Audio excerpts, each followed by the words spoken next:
The Game of Life podcast coming at you, where we bring to you the behind-the-scenes lives of NBA players, business-savvy entrepreneurs, and top-level performers in all fields of personal development. The podcast that helps you become the best version of you. The Game of Life with David Nurse. Here we go. Good Monday to you, ladies and gentlemen. If you are a fan of the NBA, which you better be, you are in for a treat. We have on the podcast this week a guy who's going to take you for an absolute ride of knowledge behind the scenes on everything that goes into the NBA draft.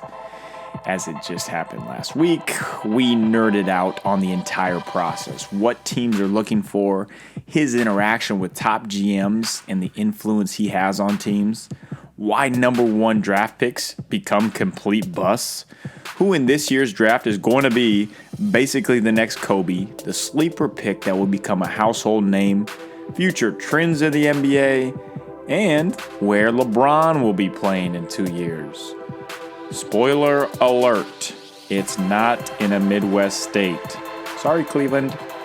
And I'll also go in depth on what it looks like for these players and their process through preparing for the draft, the crazy questions they get asked by teams, and how they go from innocent college kids 1 minute to multimillionaires the next. Mike Schmitz from Draft Express joins us today. Yeah, you know, the mock drafts that no one thinks has any kind of influence but actually plays a huge role on where players are drafted? Yeah, Mike Schmitz is bringing it. In this next 30 minutes coming up, you're going to learn more about the NBA draft than I'm going to probably guarantee that you've ever known before. That's how good Mike is, and that's how in-depth behind the scenes we're about to go. And that's just how much I love all you guys out there, bringing on guests like this. Because at the Game of Life, we're all about self-improvement, helping you become the best version of yourself that you can become. And just having a lot of fun helping us hack our lives to become the ultimate learner. Okay, so I gotta tell you guys what I've been eating for lunch literally every single day. I do a lot of traveling, so I'm on the road a lot. But even when I'm not, what I eat every day, easy to make, tastes like chocolate ice cream. I mix mine up with ice and an avocado to make it nice, super thick. It's Ample, amplemeal.com. Basically what Ample is, it's every goodness, perfect thing for your body, all mixed into one that tastes really good. It contains a perfect amount of protein, healthy fats. It's got fibers, prebiotics, probiotics, every green you could basically imagine, and wheatgrass, ashwagandha, Jerusalem artichoke, macadamia nut oil, and just hitting the perfect ratio of macros and micros that you need on a daily basis. If I could sum it up, I'd say it's healthiness, tastiness in a bottle on the go. And Ample is taking over professional sports. I mean, you could eat power bars and drink muscle milk if you don't want to really be healthy and you don't want it to taste that good. Or you could go with Ample, which tastes great and is actually healthy for you. I promise you, you will not be disappointed. Check it out. Use the code NURSE at the checkout code, amplemeal.com, for 15% off. That's the code NURSE, just like a hospital. 15% off, Ample Meal. It is chocolate ice cream to the max, really healthy. All right, without further ado, let's welcome to the podcast my good friend, the wizard of the NBA draft, Mike Schmitz.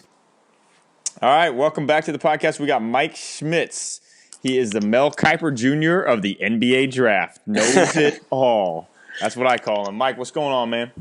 D Nurse, what's happening, man? Man, just all pumped up about this NBA draft. Season ends, the Warriors rolling. Is any chance in your opinion that anybody plays in the NBA Finals in the next 2 seasons, not named the Cavs, not named the Warriors? I'd be surprised. I guess, you're hearing these rumblings of, maybe, LeBron is going west, but it seems like that comes up, almost every year. So you could almost pencil it in. I think if CP3, if that Spurs dynamic Yeah. comes about, I think that could be interesting. But man, that Warriors team is stacked. And you got to think they're only going to keep getting better. There's going to be vets wanting to go out there just to win a ring, so they're Right. not just going to sit and do nothing. Yeah, no, it's fun to watch, man. It's interesting to see just kind of the evolution of basketball. Like Kevin Durant is playing center, LeBron is playing Jeez. center. Like things have changed, man. It is. It's crazy from those Patrick Ewing and Hakeem Olajuwon days back in the day. Yeah, no doubt. Here's my theory: when everybody goes one direction, go the other direction. So I'm starting a team with 3 bigs playing 2 guards, 3 centers. There you go. I like it. Hey man, give us a quick background on yourself. Everything you do with the NBA draft, because of all the NBA people I've been around, you are just entwined in it more than anybody I've seen, and just do such a great in-depth job of covering it all and knowing everything that's going on about the draft. Just give the audience a little background on yourself, how you got to where you are, and hit it.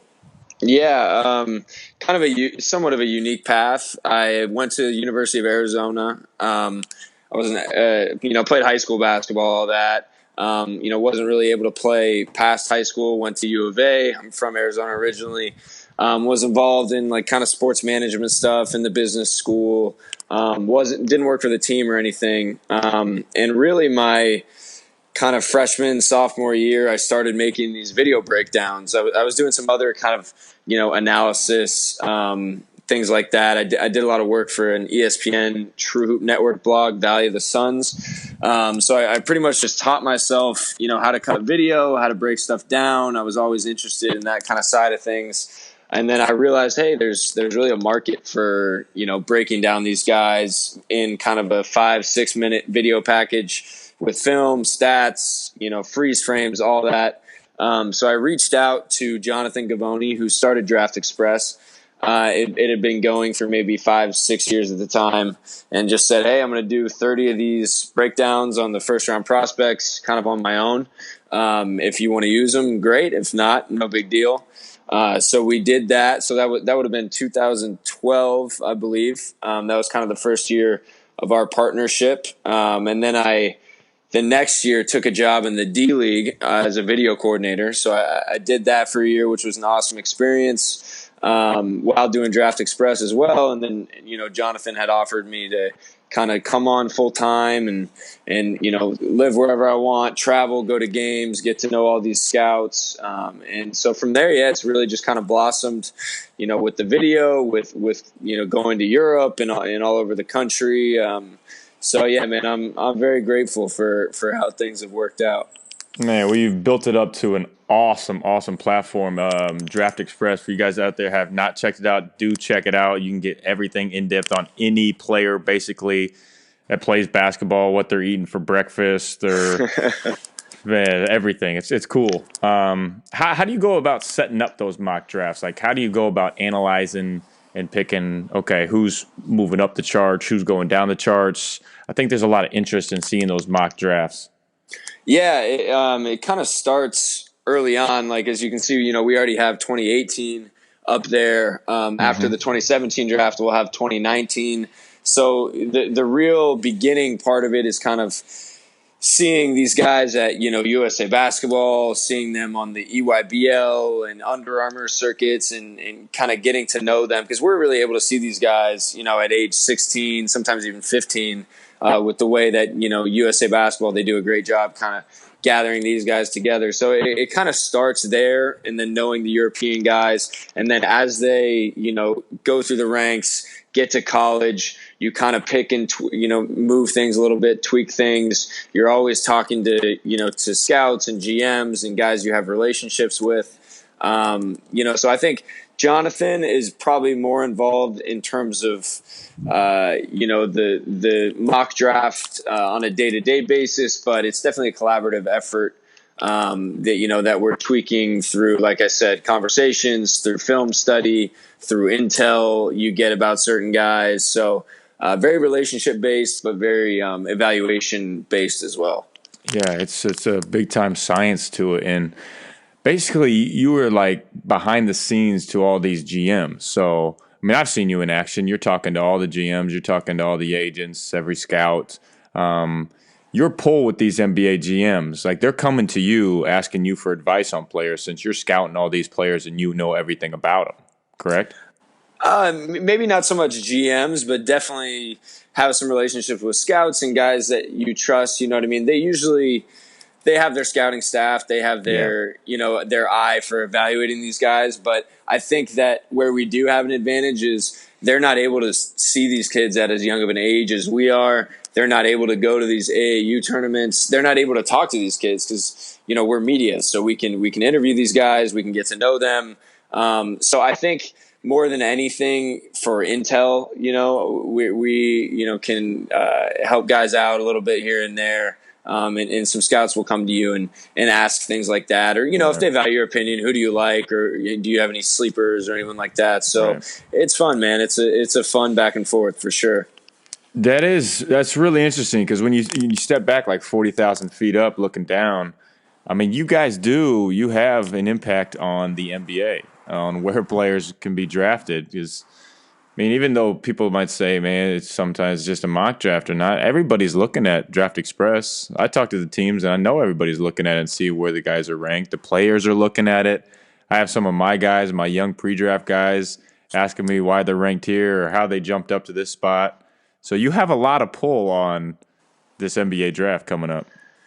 Yeah, I think sometimes it's for better, sometimes it's for worse. Different guys I think react to different rankings and things like that. I mean, if you're really young and you're a top 3 guy, whether it's us or the high school services, that can sometimes lead to a sense of entitlement, or if you're overlooked by all these services, then sometimes you play with more of that chip on your shoulder. So I think sometimes it's for better, sometimes it's for worse, but we try to get it as right as we can with all this stuff, and so it's definitely an in-depth process, that's for sure. Yeah, and why is the draft such a crapshoot? Like with all the intel that teams have, with all the scouts, with all the studying, all the film breakdown, why is it such an inexact science? Why do people miss so many times?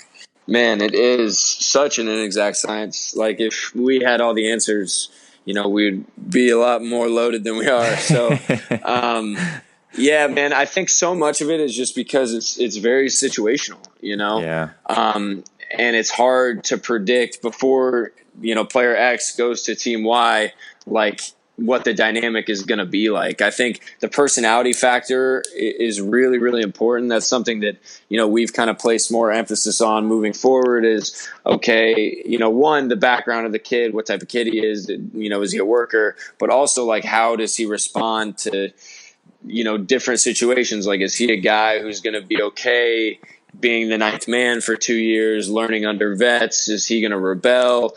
I just think that's a big part of it. And just the opportunity, I think, is a huge part of it as well. You have some guys who are maybe fall into the second round, but injuries pop up and they were maybe a more ready player. They come in and solidify themselves as a starter for the next 8 to 10 years, So I think it is really dependent on situation, dependent on playing time, dependent on personalities, injuries, all that stuff. But yeah, I mean, I'm still trying to figure this thing out every day. That's for sure. Yeah, it's interesting you point on personalities as being one of the main things.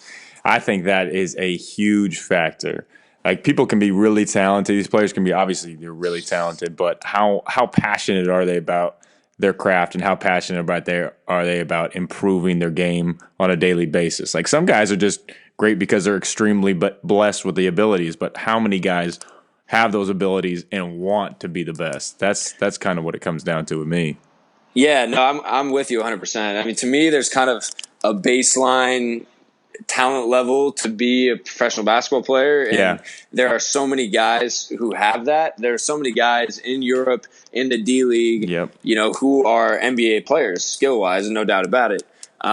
It's just a matter of the mentality, and I think a lot of the guys who go later in the draft, who maybe go in the 30s, and the guys who use your Draymond Greens or Jimmy Butlers, guys like this. The reason they are where they are is because they've done everything physically, humanly possible to maximize their potential. So when I'm looking for, like these sleeper type guys, that's kind of one of the things I'm looking for is like, okay, is this guy going to maximize his potential?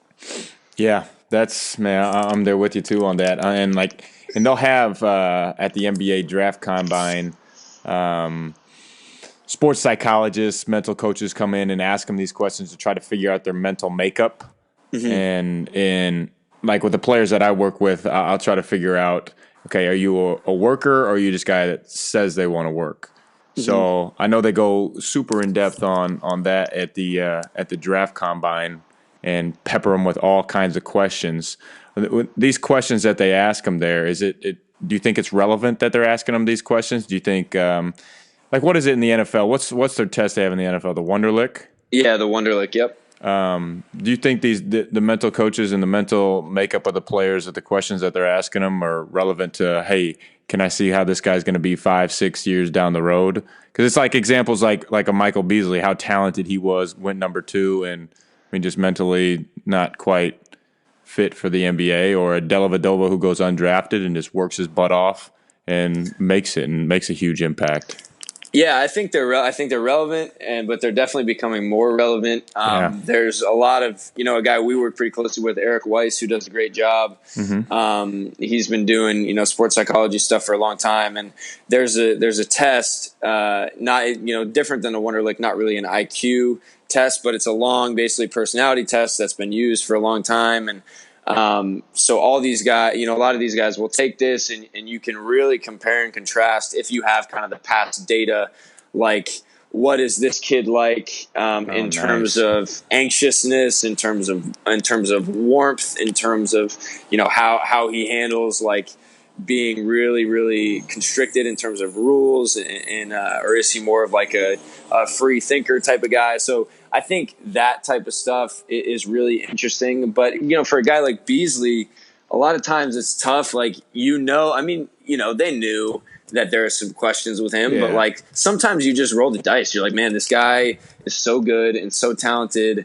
I'm going to put the other stuff aside for a second and hope this pans out, So maybe we're seeing less and less of that moving forward. True. And I think sometimes you think like, in this type of business, there's a lot of egos involved. So it's like, all right, this guy, I can change him. It doesn't matter what he's like coming in here, but I can make him the best he can be. So that's part of the battle too. I see it with the egos. But yeah, it is a crazy inexact science. And the infamous word that I always hear with GMs and always hear all the time is that word potential. And it's the best word, but it's also the worst word too. It's the best word for like a young guy coming out that hasn't really proven himself, and it's the worst word for those college seniors that you see playing every day on TV and not getting drafted. What are teams looking for? Like, walk me through if you're a GM and you're looking at, why would you go with potential over proven stats, proven abilities? Yeah, to me, I think it's kind of a few different things. The three things from like a physical and skill perspective I think guys are looking for is length, feel for the game, and shooting. I think like right now, more than ever, maybe you say athleticism too, things like that, but I think if you have positional length, you have an IQ and a feel for the game, and you can shoot, and you have at least the minimum physical abilities needed to play in the NBA, hopefully more than the minimum, then I think you're really, really interesting. You say, Kevin Durant's and a very, very unique, one of the best players in the world, but like elite length, big time shooter, excellent feel for the game. I think those are the things that they're looking for from a skill set and physical perspective. And then on top of that, I think mental toughness and character, I think, kind of going back to what we were just talking about, those are two things that people are putting more of a premium on. You look at a guy like Malcolm Brogdon, like his character, his mental toughness is like one of the best to go through the draft process in a long, long time. So I think that's becoming more important to these teams, in addition to some of the things I mentioned. Yeah, I completely agree with you. And it's it's cool how you talk about a premium on shooting and how big that everybody knows how big that's become with the Warriors and everything. What do you think on players? I get this question asked a lot. Like teams will come to me asking about their shooting development. Can they become a great shooter or not? Like a Kawhi Leonard coming into the draft where he was kind of almost like the worst shooter in the draft in his class, and now he's one of the best top 3 catch and shoot percentage players in the NBA. Talking about just real quick on shooting, do you think players can develop that skill when they're drafted? Like, would you, if you're a GM, would you look at a player and be like, okay, he can't shoot, I'm not going to take him? Or would you look at him and be like, okay, this is something we're going to develop. We're going to give him the Chip England to Kawhi type treatment? Yeah, I think you can develop them, but it very much depends on. To me, obviously, the work ethic that's important, but also, not to hit it again, but the mental makeup. Like, I think it works for Kawhi because he's such a cerebral guy, and like, right. I mean, he's just, he never changes face. I think if you're talking about a guy who's maybe very, very high anxiety, maybe he's really sped up, maybe he loses confidence easily, I think it's going to be tougher, but I think, if you're a worker and you're a confident kid and you're going to put in the hours, then I think that is an area you can get better.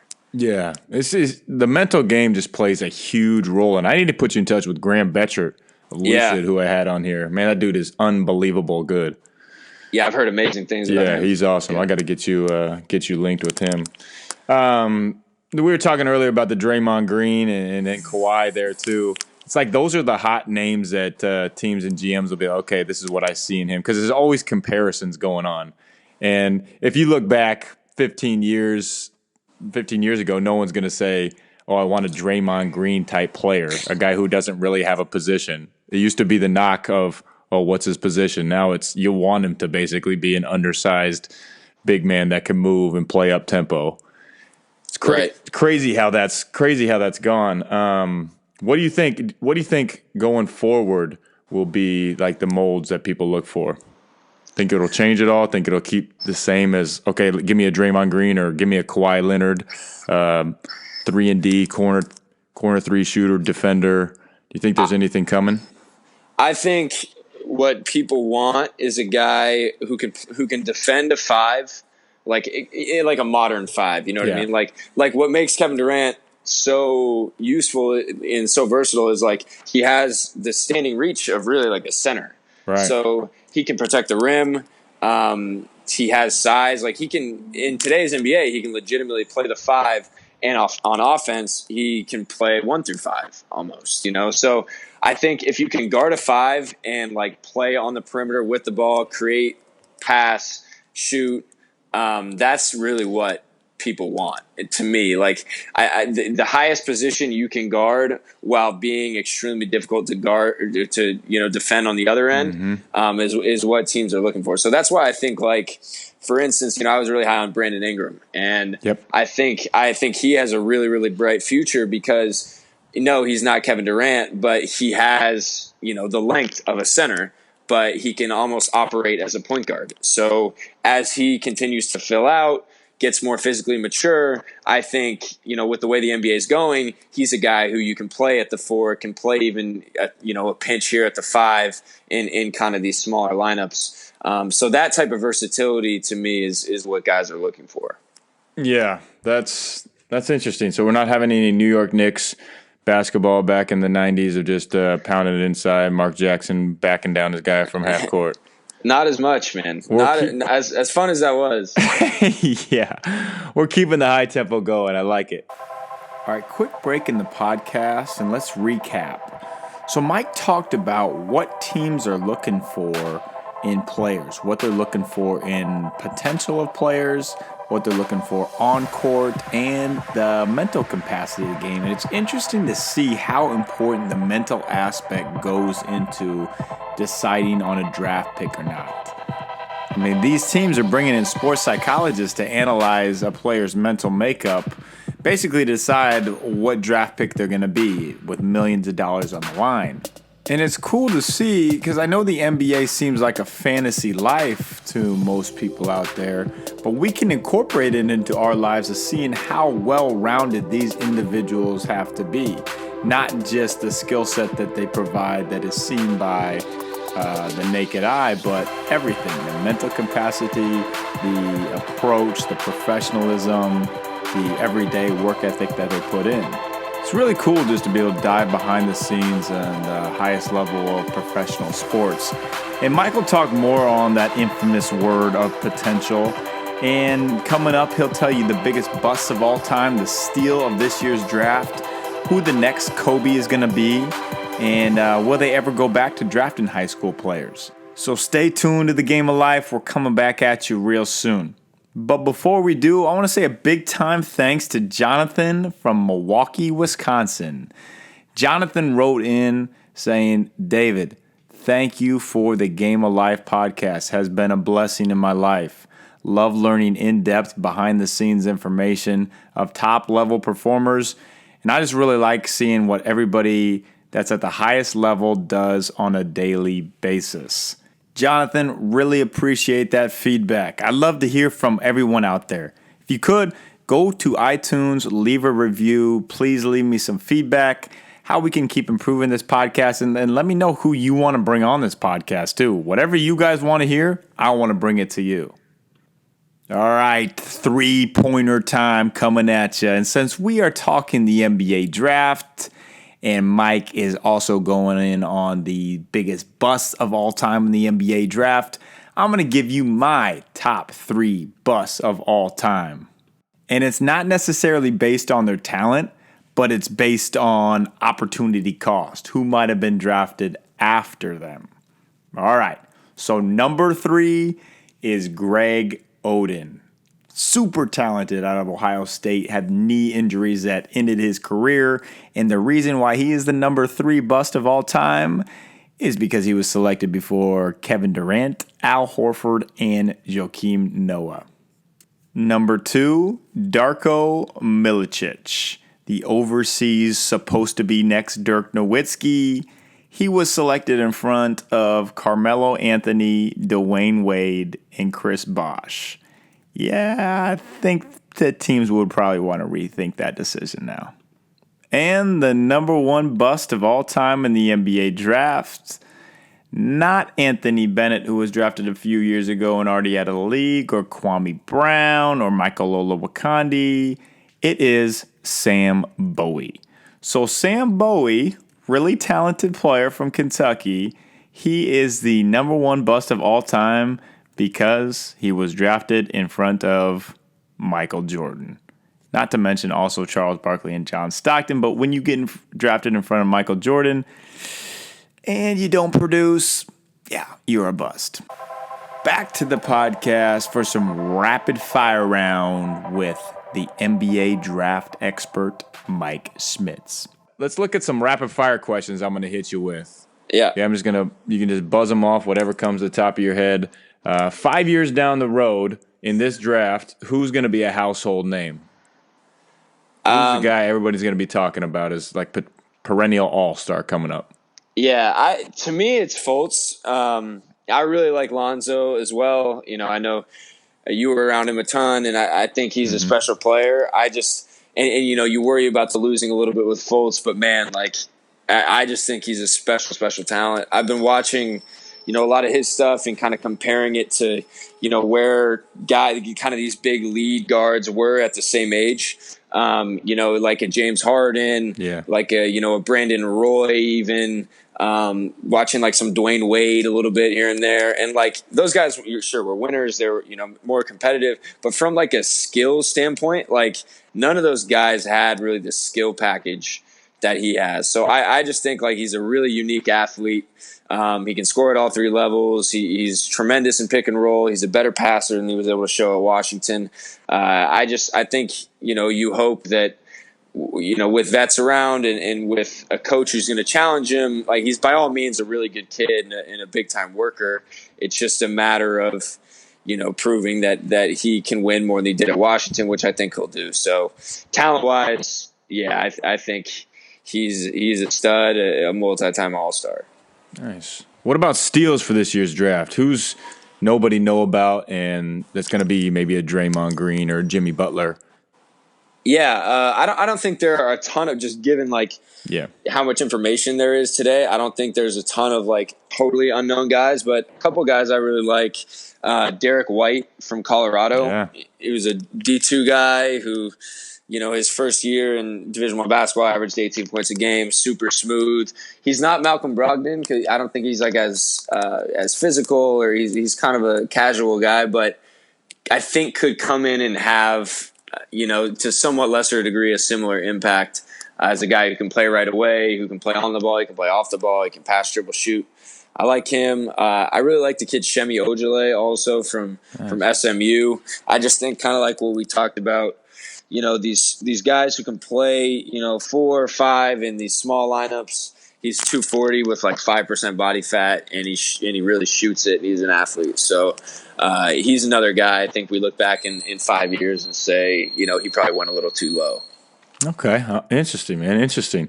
I love that in depth behind the scenes of 5% body fat. Like that's all the stuff you can get at Draft Express. He's not eating. He's not eating the unhealthy cereal breakfast stuff.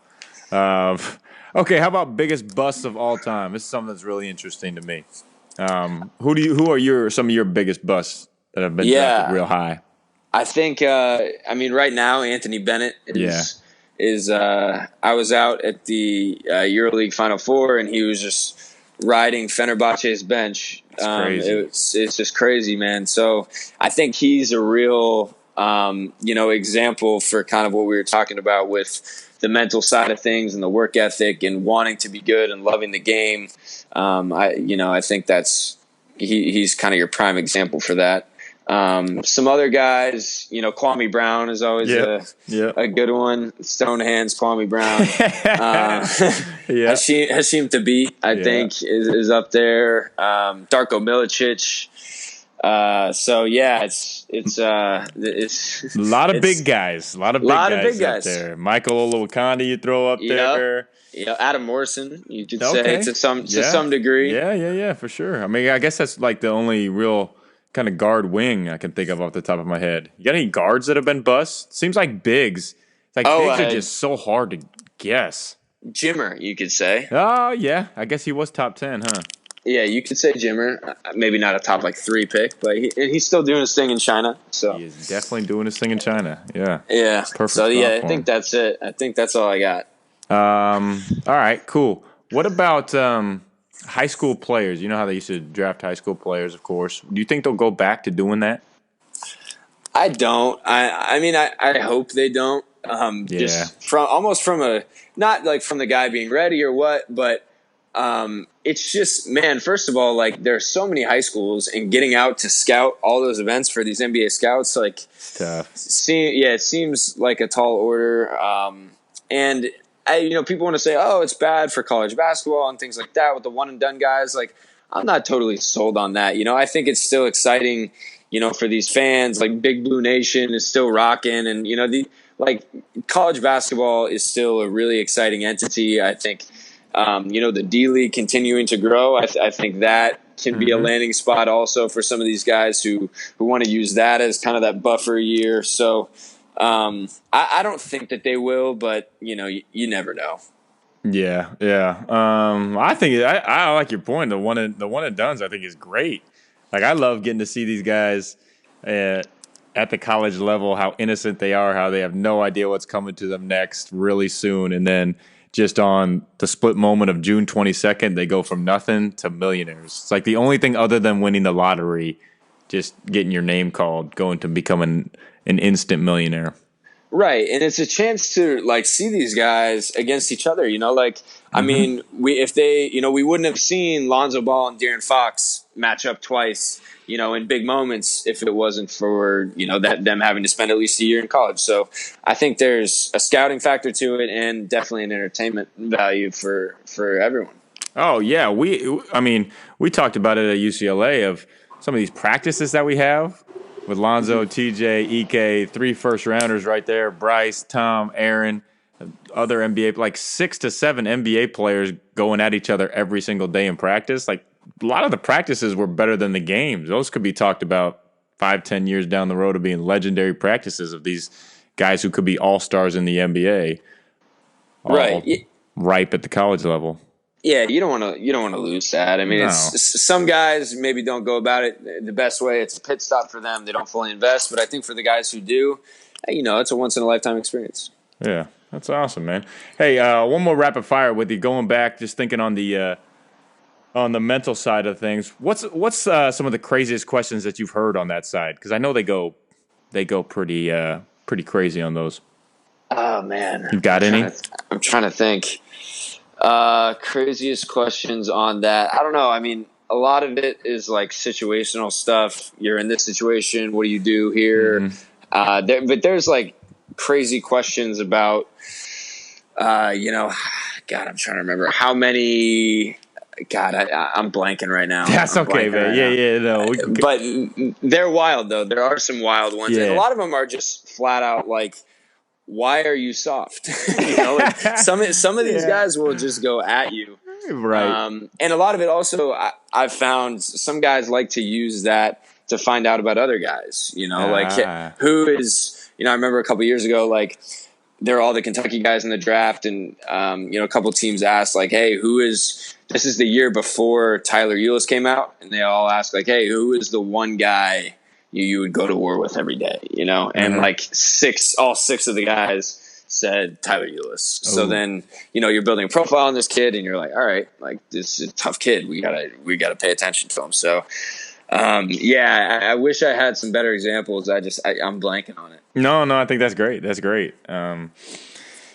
Awesome, man. What else? Anything else on the draft that you just absolutely love that people don't know about? I think for us, it's just fun to kind of get to know these guys a little bit. Yeah. We're lucky enough to, go to some of these workouts and sit down with them and talk to them kind of at a younger age also, and just seeing their progression, with social media the way it is now, and just being able to kind of watch them grow in their story. I really enjoy that part of things. A lot of these guys just have such a different path. Even looking at, the top 10 guys here, and Fultz was playing JV basketball as a junior. Jonathan Isaac was a 6'6" shooting guard. Now he's 6'11". Like it's just the stories with these kids, and some like Caleb Swanigan. I mean, the kid was homeless and almost 400 pounds. I think the human element is just a really important factor that you can't get too caught up in it when you're scouting, but it's just it's a really cool element of the draft. That is. I need to bring you back on here. We can just talk all stories on these guys. Those are 3 awesome examples. Yeah, it's crazy, man. Just and then seeing how their trajectory kind of affects them as players, like some of these guys who I almost like these guys who are late bloomers who came out of nowhere. If a lot of the guys who are kind of touted as a number one guy since they were in diapers, it's like there's a sense of entitlement there that doesn't always yield the best results. So it's interesting to kind of, like I said, get to know their stories and see where they come from and all that. Man. Well, I appreciate it big time. I know you got Phil Jackson on hold right now, and some other guys. You got to get Magic Johnson. How can we follow everything you guys are doing? How can we follow everything Draft Express, Mike Schmitz? How do we just get more of this? Yeah, I think draftexpress.com. We're pumping out a lot of stuff right now. We've got all these workout videos, where we'll film the guy working out and sit down with them and kind of put together a little package. We've got all these scouting videos, still coming. I've got a couple projects still coming here. So I think draftexpress.com, at Draft Express on Twitter, at Mike_Schmitz on Twitter. Yep. Just keep following, keep watching, and hopefully we'll have some good stuff coming. Perfect, man. We'll link to all that in the show notes. One more question. So I have a 13-inch vertical leap. I'm 6'3" with a 5'9" wingspan. Can I get a profile made making that look good? Let's get a profile going, but we'll set you up in Europe. We'll get you Okay. we'll get you a passport. We'll get you an Israeli passport, and we'll get you as a local over there. I can change my name to Nurskowitz, and we'll be all right. Yeah, exactly. Oh, man, I appreciate the time. That was a lot of fun. Thank you very much. Yeah, for sure. Yep, don't do your hair like Mel Kiper, and you're the best in the game, man.